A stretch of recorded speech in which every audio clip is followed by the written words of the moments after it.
नमस्कार दोस्तों, स्वागत है आपके एक और वीडियो में। आज हम लोग बात करेंगे भारतीय सम्यक संस्कृति में ब्राह्मणवाद का उदय किस प्रकार हुआ, इसने सम्यक संस्कृति किस प्रकार बिगाड़ा। चलिए दोस्तों शुरुआत करते हैं। 850 ईस्वी पूर्व से लेकर ज्ञात काल तक के भारत में उत्खनन के द्वारा आज भी जो साक्ष्य मिले हैं वे भारतीय समाज में अमीर वर्ग और गरीब वर्ग की तरलता से परिभाषित करने वाले साक्ष्य हैं। तरल यानी कोई भी समूह, कोई परिवार या कोई वंश अपनी कुशल नीति की वजह से गरीब की अवस्था को छोड़कर अमीर की अवस्था में पहुंच जाता था। आप सभी पाठकगण इन सब तथ्यों को उस काल के सम्राटों के नाम के साथ जोड़कर देख व जान सकते हैं। ईसा से पूर्व हर्यक वंश 6ठी शताब्दी के सम्राट बिंदुसार अपनी कुशल नीति की वजह से सम्राट बने, लेकिन आगे उनकी पीढ़ी कहां और किस अवस्था में है यह आज कोई नहीं बता सकता। इसी प्रकार सम्राट बिंदुसार के बाद नाग वंश, नंद वंश, मौर्य वंश, सातवाहन वंश, सुंग वंश, अर्ण वंश, शक वंश, पल्लव वंश, कुषाण वंश, गुप्त वंश, वर्धन वंश, पाल वंश के लोग अपने अपने काल में समय में अपनी अपनी कुशल नीति की वजह से सम्राट बनकर सत्ता के शीर्ष पर रहते हुए देश काल के सभी संसाधनों का अधिनायक रहे, लेकिन बाद के काल में इनके वंशज अपनी अकुशल नीति की वजह से सत्ता से अलग होते हुए संसाधन विहीन होकर आम लोगों के साथ जिंदगी बिताते हुए कहां विलुप्त हो गए यह आज कोई नहीं बता सकता है। उसी प्रकार देश के मार्गदाता सहित चारवाक, मक्खली गोसाल, निघंट, नाथपुत्र, पूरन कश्यप, अजित केशकांबली, बकुर कच्चायन, संजय वेलेंगी, उत्तर आलार काला, मोगलायन, सारिपुत्र, महाकश्यप, कात्यायन, उपाली, नागसेन, मिलिंद, नागार्जुन, शीलभद्र, धर्मपाल, चंद्रपाल, गुणमती जैसे विद्वानों के ज्ञान का मार्गदर्शन दिया, लेकिन आज उन सभी के वंशज कहाँ है यह कोई बता नहीं सकता।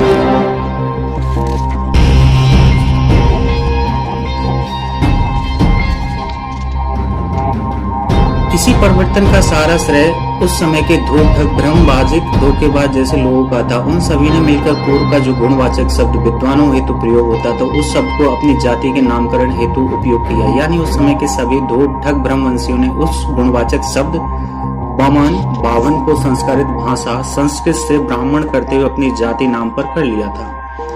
इसके बाद उस समय के सभी छोटे छोटे सामंतों को अपनी भ्रम वाली काल्पनिक कहानी के जाल में फंसाते हुए पूर्व के गुणवाचक शब्द लाजापुत्र अर्थात सम्राट अशोक के अभिलेख पर लाजा का प्रयोग काफी जगह मिला है, जो संस्कारित करते हुए संस्कृत में राजा का पुत्र यानी राजपुत्र जाति का नामकरण करने लगे।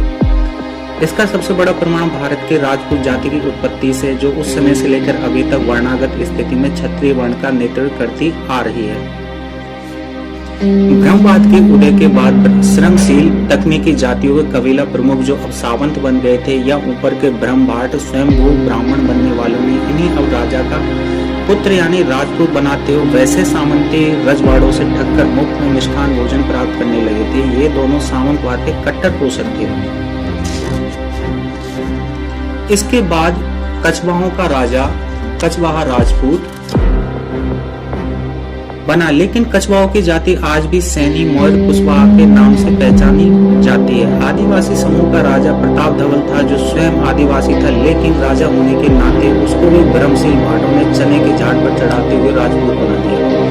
इसका स्रोत है फ्रांसीसी बुकानन द्वारा डिस्ट्रिक्ट ऑफ शाहाबाद 1812-13। गौड़ आदिवासियों के गौड़ राजा आज चंदेल वंशी राजपूत बनकर गौड़ों के जल जंगल जमीन पर कब्जा किए हुए जा रहे हैं। राजा आला उदल विंध्य क्षेत्र के राजा थे जो बनाफर जाति से थे, लेकिन राजा होने के नाते भाटों की गिद्ध दृष्टि उन पर भी टिकी थी, तो राजा आला को भी भाटों ने राजपूत बना दिया, लेकिन उनके कबीले आज भी बनाफर जाति में ही थे। राजा सुहेल बेग मिराते मसूद के मुताबिक भरथारू अर्थात पारसी समुदाय से श्रावस्ती के राजा थे जो भाटों के ब्राह्मण बनकर राजपूत बन गए। राजा गोहिल वंश अर्थात पासवान जाति गहलोत राजपूत बना, अभीर अहीर जाति और सिंधिया कुंभी, ऐसे न जाने कितने अमीर कबीलों के सरदारों को भाटों ने सामंतवादी व्यवस्था में राजपूत बनाया। कुछ अपवाद को छोड़कर, क्योंकि वैसे वो लोग सामंतवाद के विरुद्ध लड़ाई लड़ रहे थे। बाकी कबीले वाले जो अपनी तकनीकी कौशल के सहारे जीविकोपार्जन कर रहे थे वे सभी लोग भाटों और राजपूतों के अनुसार तकनीकी जाति के नाम से आज भी पहचान बनाए हुए, लेकिन आज इन परिवर्तित सामंती जातियों को कुछ लोग विदेशी कहकर भ्रम का पुलिंदा बना रहे हैं।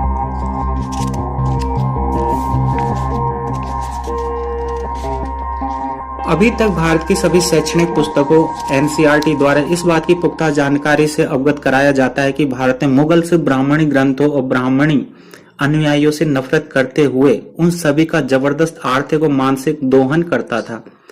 इसलिए मुगल हिंदुओं का कट्टर दुश्मन है। लेकिन आज तक यह किसी ने भी नहीं सोचा कि हिंदुओं के लिए इतना नुकसान करने वाला मुस्लिम शासक हो और उस आतंकी शासक का भारत पर एक छत्र 500 वर्षों तक राज हो। फिर भी भारत में ब्राह्मणी साहित्य और ब्राह्मणों द्वारा स्थापित प्रमुख आराध्य स्थल सुरक्षित हो, लेकिन पूर्व काल के सभी सम्यक ग्रंथ, सम्यक स्थल और सम्यक शिक्षण संस्थान नष्ट हो जाएंगे। आज भारत में खोजने पर भी सम्यक काल कोई भी एक भी ग्रंथ या उसकी छोटी प्रति भी नहीं मिलती। लेकिन वही दूसरे भारत में ब्राह्मणी स्थल से लेकर ब्राह्मणी ग्रंथों का बहुत ही विशाल भंडार का लेखन मुस्लिम काल के समय होना अपने आप में संदेह को जन्म देता है। धूर्त का मुख्य लक्ष्य यह था कि पूर्व काल के सभी सम्यक ज्ञान परक विचारधारा को खत्म करते हुए यहाँ के बहुसंख्यक लोगों को लंबे समय तक अंधकार वाले ज्ञान की कोठरी में रखना, और जब ये लोग इसी अंधेरे के आदी हो जाएं तो अपनी काल्पनिक वैदिक वर्णा के समाज को प्रतिस्थापित करते हुए इस वैदिक कर्मकांड के अंदर व्याप्त सभी ग्रंथों को असंख्य वर्ष पूर्व का स्थापित करते हुए इन सभी बहुसंख्यक वर्गों के दिलो दिमाग पर बैठा दिया जाए। इन कार्य में धूर्त ने मुगलों से सहयोग लेते हुए विजय प्राप्त की ली। उसी का परिणाम है कि आज वगैरह पुरातात्विक साक्ष्यों की इस काल्पनिक ब्राह्मणी वैदिक काल की छाप भारत के लोगों के मानस पटल पर स्थापित हो गई। इन्हीं भूत वर्णनात्मक ब्रह्मशीलों द्वारा 950 ईस्वी के बाद से भारत में रह रहे भिन्न भिन्न कुल वंशों के सम्राटों को अब राजपूत बनाते हुए क्षत्रिय वर्ण की उपाधि से नवाजना शुरू कर दिया था। इन नवनिर्मित क्षत्रियों के गुणगान से धूर्त ब्रह्मशीलों ने काल्पनिक काव्य रचना के पात्रों से जोड़ते हुए सभी को उनका वंशज बनाते हुए अपने बस में कर लिया था।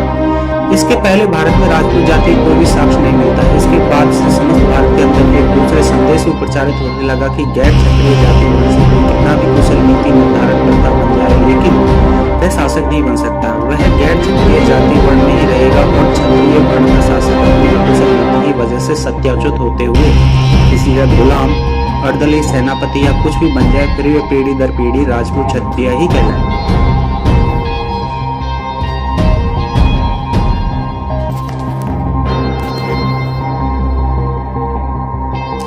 भारतीय समाज में इन्हीं सभी परिवर्तनों का परिणाम हुआ कि राज सत्ता व्यवस्था धूर्त ब्रह्मशीलों और अकुशल मूर्ख राजाओं के हाथों का खिलौना बनकर रह गई। गैर क्षत्रिय जो नीति निपुण और कुशल व्यवस्था तक व्यवस्थापक थे, वे लोग इस सत्ता की दौड़ से दूर रहने लगे।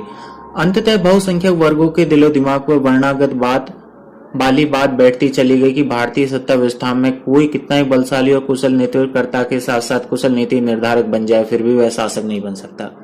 धूर्तों ने इसी बात को लोगों के मानस पटल पर पत्थर की लकीर की तरह बैठाने के लिए सम्यक काल वाले सभी साक्ष्य यानी 850 ईस्वी से पूर्व काल के रहे सभी सम्राटों वाले इतिहास को मुगलों से मिलकर विखंडित करते हुए अपने एक नए काल्पनिक इतिहास रामायण, महाभारत, पुराण जैसे अनेक अप्रमाणिक कथाओं को सतयुग, त्रेता और द्वापर काल का कहते हुए स्थापित कर दिए थे, जिस वजह से बहुसंख्यक वर्ग के अशिक्षित लोग इनके झांसे में आ गए। अब भारत की सभ्यता संस्कृति में विद्वान बनने की होड़ और सम्राट बनने की दौड़ दो ही वर्णों की बकौती बनकर रह गई।